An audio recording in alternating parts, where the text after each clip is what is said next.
오늘 보실 말씀은 신약성경 152쪽 요한복음 6장 1절부터 13절까지 말씀을 제가 읽겠습니다. 그 후에 예수께서 디베랴의 갈릴리 바다 건너편으로 가시매 큰 무리가 따르니 이는 병자들에게 행하시는 표적을 보았음이러라. 예수께서 산에 오르사 제자들과 함께 거기 앉으시니 마침 유대인의 명절인 유월절이 가까운지라. 예수께서 눈을 들어 큰 무리가 자기에게로 오는 것을 보시고 빌립에게 이르시되 우리가 어디서 먹을 떡을 사서 이 사람들을 먹이겠느냐 하시니 이렇게 말씀하시면 친히 어떻게 하실지를 아시고 빌립을 시험하고자 하심이라. 빌립이 대답하되 각 사람으로 조금씩 받게 할지라도 200데나리온의 떡이 부족하리이다. 제자 중 하나 곧 시몬 베드로의 형제의 안드레가 예수께 여짜오되 여기 한 아이가 있어 보리떡 5개와 물고기 2마리를 가지고 있나이다. 그러나 그것이 이 많은 사람에게 얼마나 되겠사옵나이까. 예수께서 이르시되 이 사람들로 앉게 하라 하시니 그곳에 잔디가 많은지라 사람들이 앉으니 수가 5,000명쯤 되더라. 예수께서 떡을 가져 축사하신 후에 앉아있는 자들에게 나눠주시고 물고기도 그렇게 그들의 원대로 주시니라. 그들이 배부른 후에 예수께서 제자들에게 이르시되 남은 조각을 거두고 버리는 것이 없게 하라 하시므로 이에 거두니 보리떡 5개로 먹고 남은 조각이 12바구니에 찼더라. 아멘. 기도하고 말씀 나누겠습니다. 하나님, 우리에게 좋은 교회를 허락하여 주시고 함께 예배할 수 있는 장소와 시간도 허락해 주심을 감사를 드립니다. 이제 우리가 말씀을 나누오니 성령님 이곳에 임하시며 모든 성도들의 심령 가운데 좌정하셔서 진리의 빛을 비춰주시고 그 진리 안에서 이 말씀이 오늘 나를 살리고 내 삶을 이끌어가는 영적인 기준 되게 하여 주시옵소서. 예수님의 이름으로 간절히 축복하며 기도하옵나이다. 아멘. 오늘 이 시간 이곳에서 또한 온라인으로 함께 예배하는 모든 분들 주님의 이름으로 축복합니다. 시간이 참 빠른 것 같아요. 벌써 한 해 추수를 다 마쳤죠. 거의 다 이제 추수는 마쳤고 이제 교회 절기로는 다음 주면 올해 2023년의 추수감사절로 우리가 지키게 됐습니다. 그래서 오늘은 우리가 이 감사함에 대한 말씀을 함께 나누려고 합니다. 신약 성경에는 4개 복음서가 있죠. 복음서는 4개. 우리가 오후에 모이게 되면 신약 성경에 대한 성경 연구를 하는데 복음서에 대한 얘기를 길게 우리가 함께 나눴습니다. 신약 성경에서 4개 복음서가 있어서 마태, 마가, 누가, 요한복음 4개 복음서가 있어요. 이 4개 복음서는 이 땅에서 사역하신 예수님에 대해서 증언하고 있는 직접적인 말씀들을 담고 있지요. 그런데 이 사복음서를 살펴보면 여러 가지 예수님의 활동, 말씀, 가르치심 이런 것들을 다 담고 있는데 좀 독특하게도 예수님이 어떤 감정을 가지고 표현하셨는가, 예수님의 어떤 감정 이런 것들에 대해서는 많이 다루고 있지는 않습니다. 직접적으로 예수님의 이 감정을 표현한 구절은 사실은 많지가 않아요. 특별히 예수님은 기쁨을 잘 표현하지 않으신 것 같아요. 예수님이 기뻐하셨다라는 구절은 사실 거의 나오지 않습니다. 예수님 참 기뻐하셨다, 참 좋아하셨다 이런 이제 성경 구절은 잘 없어요. 어떤 면에서 보면 예수님은 그 당시에 많은 사람들의 그 죄의 문제, 고통당하는 걸 보시면서 참 기뻐하실 수가 없었던 그런 마음이 아니셨을까 이렇게 우리는 짐작해 볼 수가 있죠. 또 그런 반면에 사람들의 슬픔과 죄로 인한 고통 또 고난 이런 것들을 겪는 걸 보시면 예수님은 종종 공감하시면서 불쌍히 여기시고 또 정말 슬픔을 당한 사람들의 그 모습을 보면 눈물을 흘리시면서 아파하셨던 그런 모습들은 이 사복음서에 몇 군데 기록이 되어 있는 이제 그런 말씀들이 있습니다. 그 중에서 사실은 가장 잘 드러난 감정은 분노였어요. 예수님께서는 어떻게 보면 화를 좀 많이 내셨어요. 복음서에 보면 예수님이 제일 많이 드러낸 감정은 분노하시고 화를 내시는 거였습니다.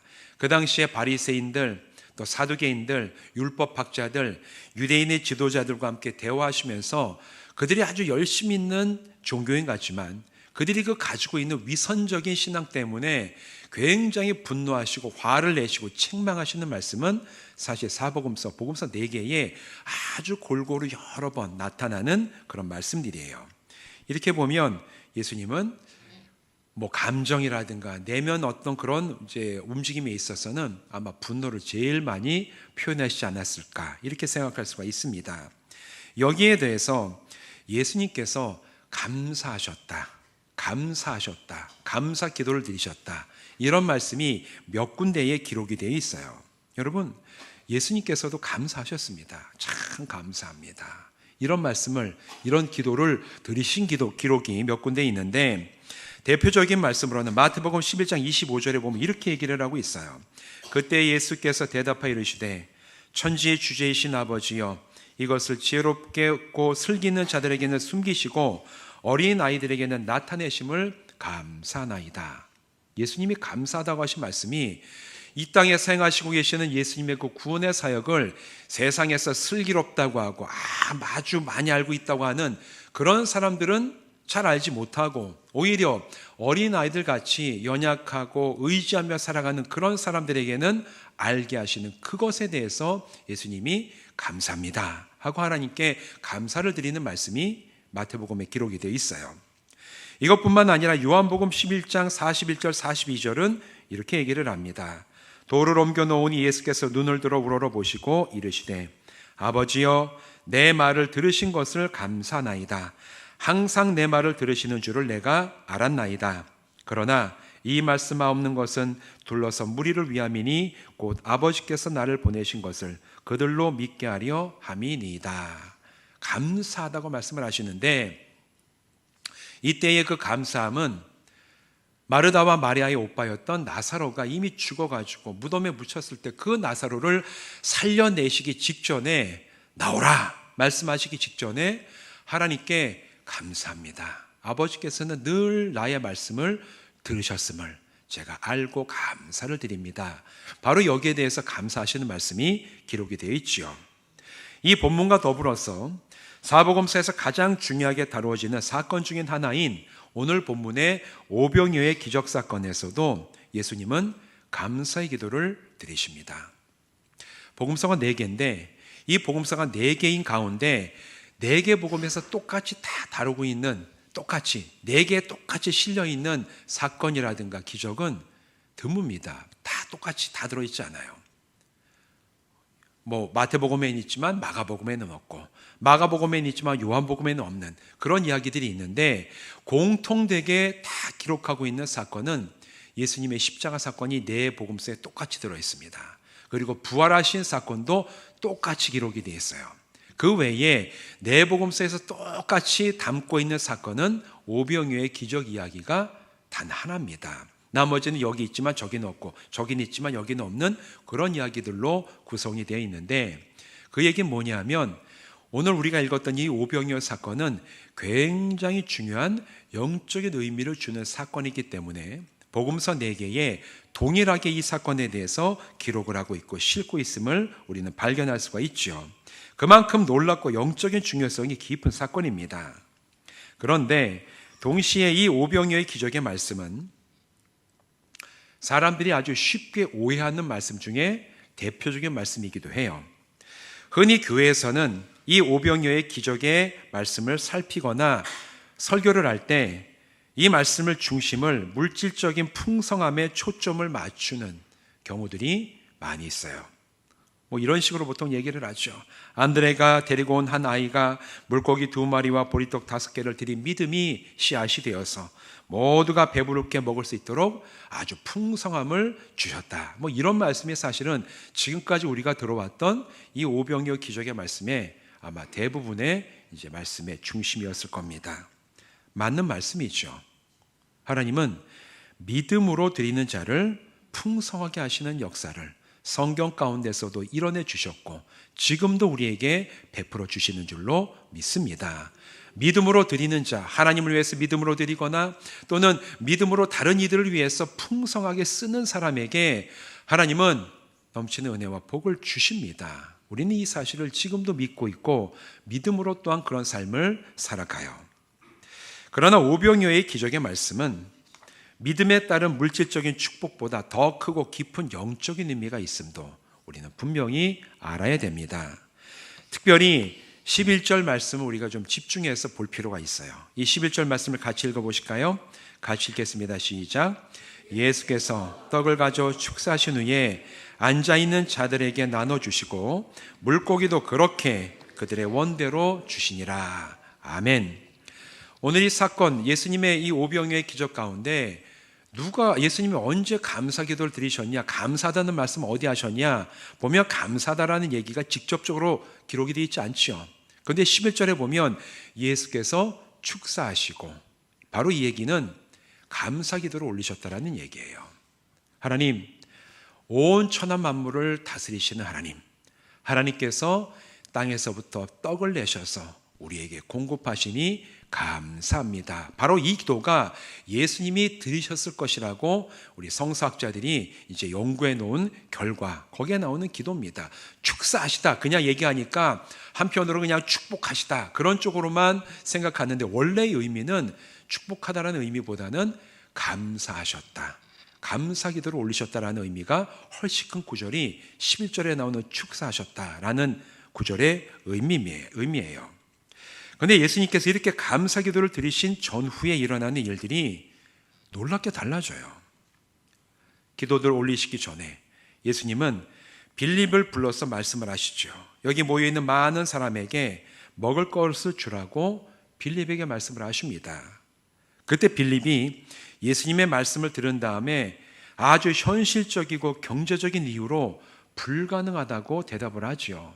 주님, 우리가 이 많은 사람들에게 조금씩이라도 음식을 좀 나눠주기 위해서는 200데나리온의 돈이 필요합니다. 이게 얼마나 되는 액수냐 하면 그 당시에 하루의 품삯이 1데나리온이었어요. 요즘으로 우리가 환산해 보면 요즘에 하루 품삯이 얼마죠? 모르십니까? 10만 원이에요. 10만 원. 하루에 보통 품값 주는 게 하루에 10만 원입니다. 10만 원인데 13만 원입니까? 최근에 올랐습니다. 13만 원으로. 13만 원으로 해서 200일을 곱하면 얼마 나옵니까? 2,600만 원 나와요. 2,600만 원. 이게 하루의 품삯 200일 치면은 여러분 요즘 우리 한국의 물가로 계산하면 2,600만 원이 굉장히 큰 돈이죠, 사실은. 이런 돈이 있어야지 여기에 모여있는 잔디밭에 있는 사람들에게 조금씩이라도 이 떡을 다 나눠줄 수 있는데, 돈도 돈이지만 이런 음식을 구할 데가 없습니다. 그 당시에 음식 만드는 요즘처럼 빵 공장이 있었겠습니까? 대량으로 뭘 찍어내는 사람 손으로 다 일일이 구워야 되는 게, 돈이 있다고 칩시다. 그 돈을 가지고 가서 어디에서 음식을 일일이 다 손으로 반죽해서 구워야 되는 그 떡을 어디에서 사가지고 오겠습니까? 돈이 있어도 이 많은 사람을 먹일 음식을 구할 수가 없습니다. 이게 빌립이 예수님에게 했던 반응이었어요. 또 다른 제자 한 명이 오죠. 베드로의 동생 안드레가 어떤 아이 하나를 데리고 와가지고 예수님에게 얘기를 합니다. 주님, 이 아이가 가지고 있었던 물고기 2마리 그리고 보리떡 5개가 있긴 있습니다. 그런데 주님, 이게 저들에게 뭔 도움이 되겠습니까? 안드레도 그렇게 얘기를 해요. 이 얘기는 의미상 보면 빌립과 크게 다른, 이렇게 음식이 있는 걸 알고서는 데리고 오긴 했는데, 이 음식이 이 양을 보니까 이게 도대체 뭔 의미가 있겠습니까? 사실은 빌립과 별로 다른 그런 얘기가 아니죠. 불가능하다는 얘기를 안드레도 똑같이 예수님에게 하고 있는 겁니다. 예수님의 제자들조차 그 많은 사람을 먹이는 것에 부정적이었어요.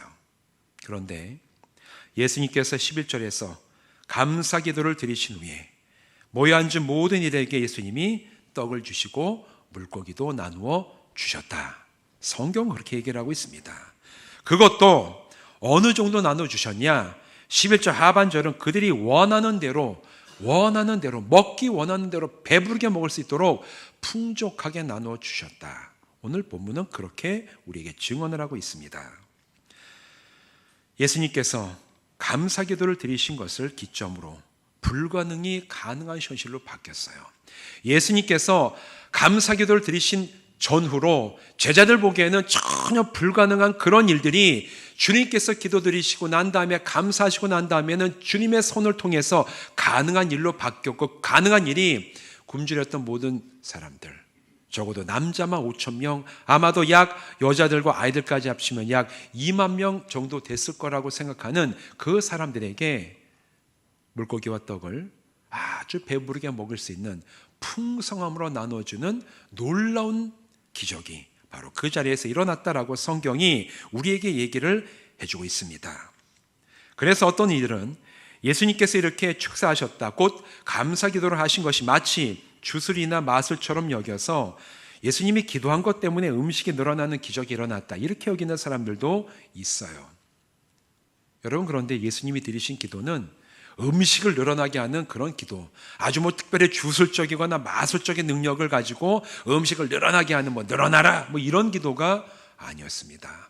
예수님이 하신 기도는 감사를 드리는 기도였어요. 감사 기도를 드리셨습니다. 그럼 여러분, 예수님은 누구에게 감사를 드리셨을까요? 예수님이 누구에게 감사하셨겠습니까? 하나님에게 감사. 이거는 더 물어보거나 의심할 여지 없이 하나님께 감사를 드리는 거였습니다. 그런데 우리가 좀 생각해 보면 좀 이상해요. 예수님은 감사를 드릴 분이 아니라 감사를 받아야 될 만한 분이 아니십니까? 여러분, 예수님은 돌들을 가지고 떡을 만들 수 있는 능력을 가지고 계신 분이셨어요. 마태복음 4장 3절에서는 이렇게 얘기하죠. 시험하는 자가 예수께 나와서 이르되 내가 만일 하나님의 아들이거든 명하여 이 돌들도 떡덩이가 되게 하라. 이 말씀 잘 아시는 말씀이죠. 예수님이 공생에 시작하시기 전에 40일을 광야에서 굶주리신 다음에 마귀 사단이 와서 예수님의 시험을 합니다. 굶주리신 예수님에게 네가 하나님의 아들이거든 여기에 그냥 아주 천지사방에 깔려있는 돌들을 가지고 떡덩이를 한번 만들어 봐라. 이 얘기는 마귀는 알고 있었어요. 예수님이 돌을 가지고 떡을 만드실 수 있을 정도의 전능한 능력을 가지고 계신 분이심을 마귀는 알고 있었다는 겁니다.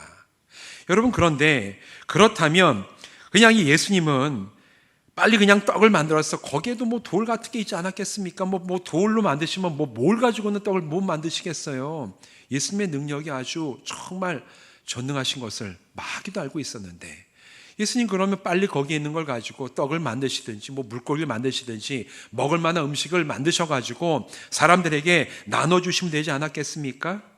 예수님은 왜 이 감사 기도를 드리고 나서야 놀라운 기적을 베푸시는 일을 행하셨을까?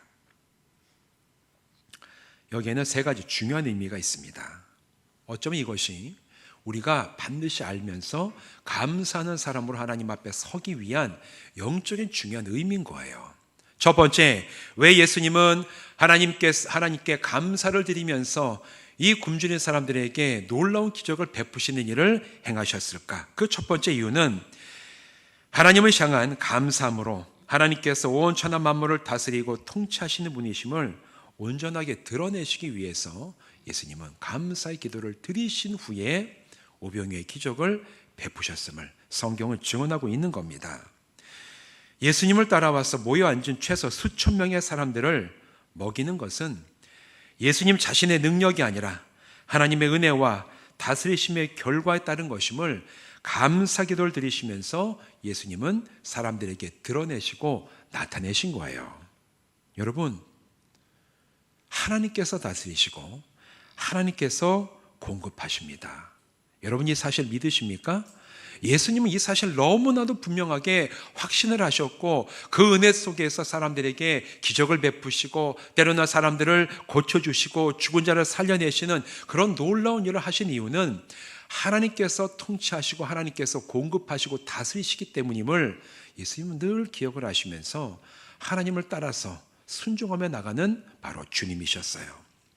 지금 이 오병이어의 기적을 베푸시는 자리에서도 많은 사람이 그 들판에 앉아 있을 때 예수님이 자기의 능력을 가져 봐라, 내가 얼마나 능력이 있는지를 내가 한번 보여줄게, 그런 이야기, 그런 마음의 태도가 아니라 이 모두 일어나게 되는 기적조차도 하나님께서 통치하시고 다스리시는 결과이기 때문에 하나님, 저는 하나님께 감사를 드립니다, 이 믿음의 고백을 가지고 하나님 앞에 감사 기도를 드리셨다라는 거예요. 여러분, 오늘 우리가 하나님께 감사해야 될 이유도 동일합니다. 세상에 보면 내 인생, 내 가정, 내 사업을 다 내가 운영하고 내 능력 가지고 만들어 간다고 생각하는 사람들 얼마나 많이 있습니까?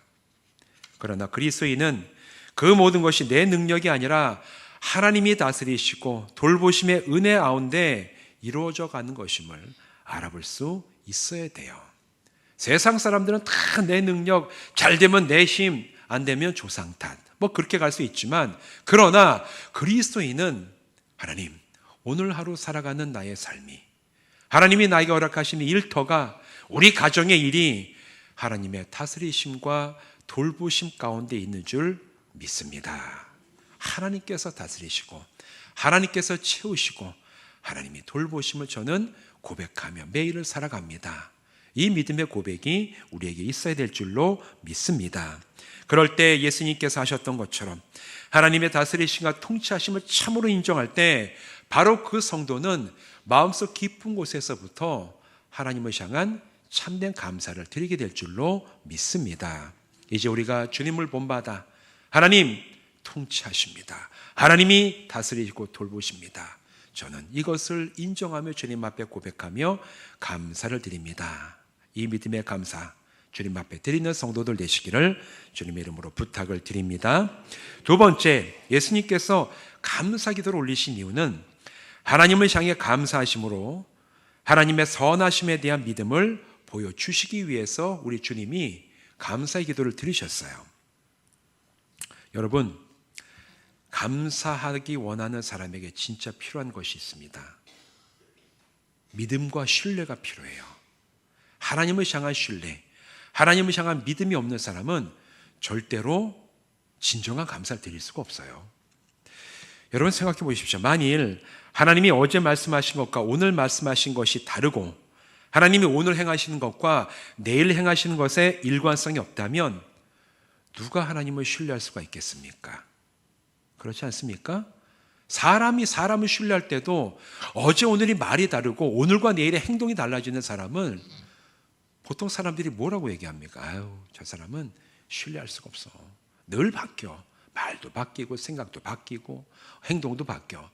바뀌고 변화되는 어떤 그런 사람, 인격체는 신뢰할 수가 없어요.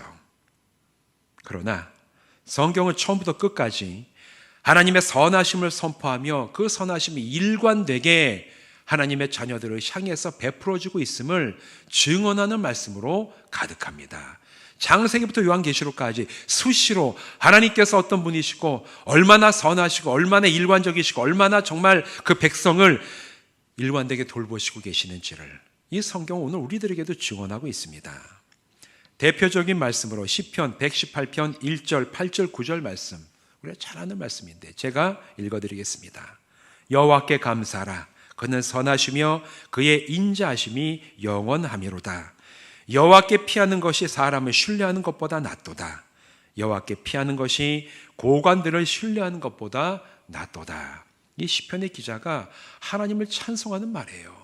하나님이 그 선하심이, 인자하심이 어제 오늘이 다른 것이 아니라 영원하미로다. 일관되게 영원하게 인자하심을 베푸시고 우리를 돌보신 하나님, 그렇기 때문에 우리는 하나님을 신뢰하고 믿을 수가 있는데 세상에 사람을 의지하는 것보다 여호와를 의지하는 것이 훨씬 지혜로운 것이고 이 세상에 권세 있는 사람들을 의지하고 그들을 찾아가서 정말 붙드는 것보다 하나님께 피하는 자에게 훨씬 복이 있다. 시편의 저자는 이렇게 고백을 하고 있어요. 왜?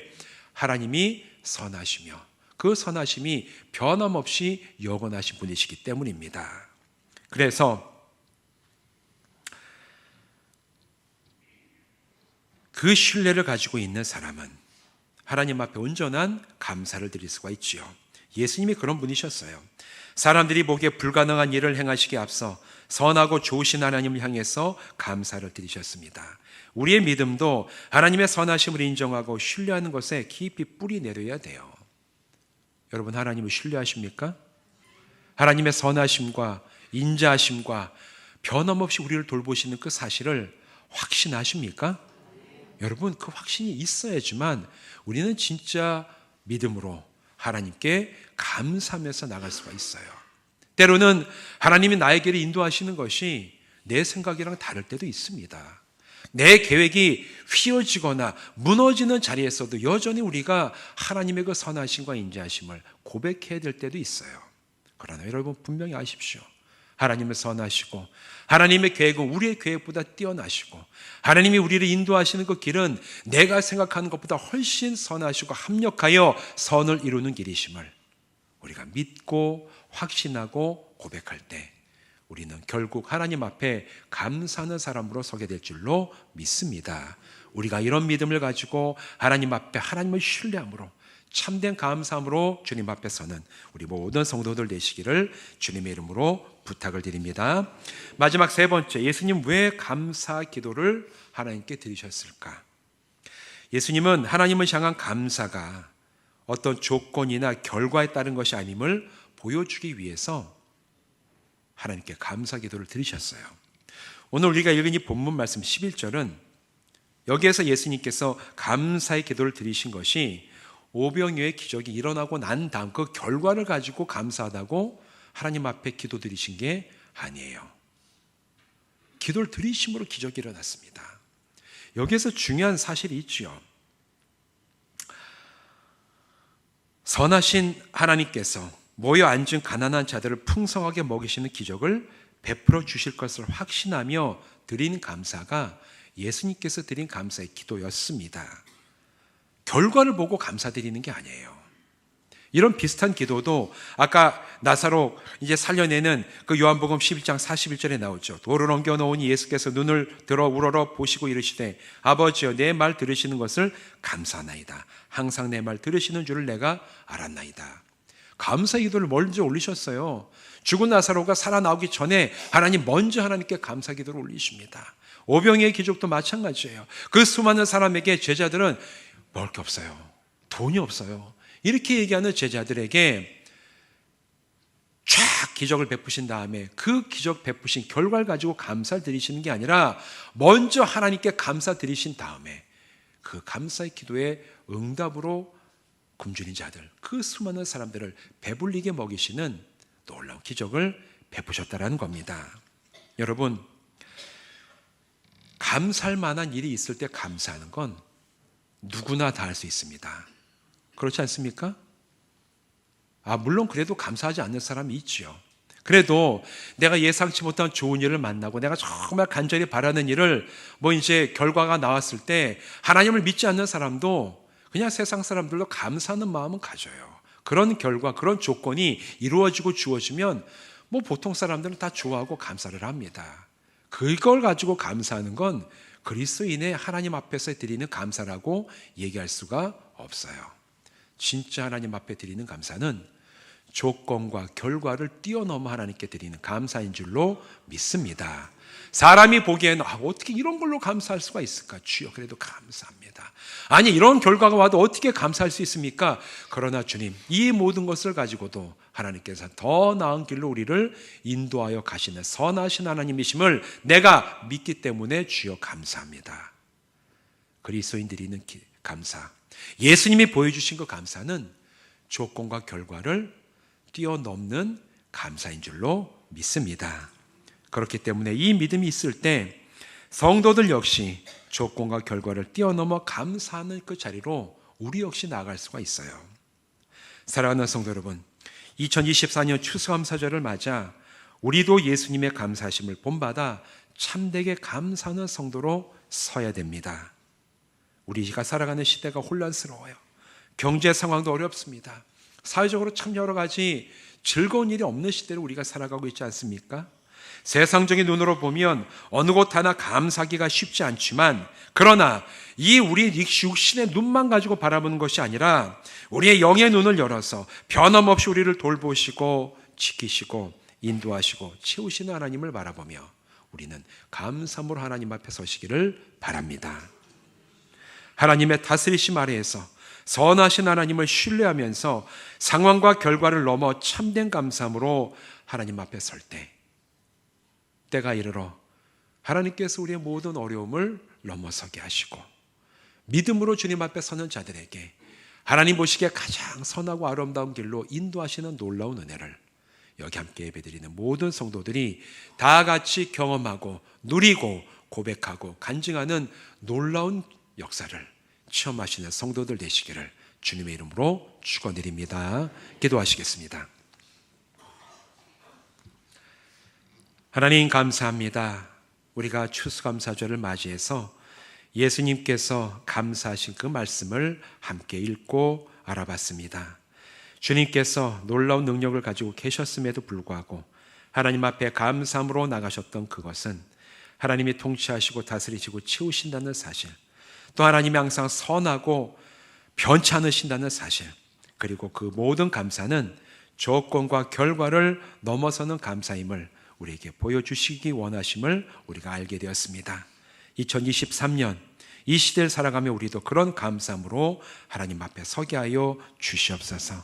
예수님의 이름으로 간절히 축복하며 기도하옵나이다. 아멘.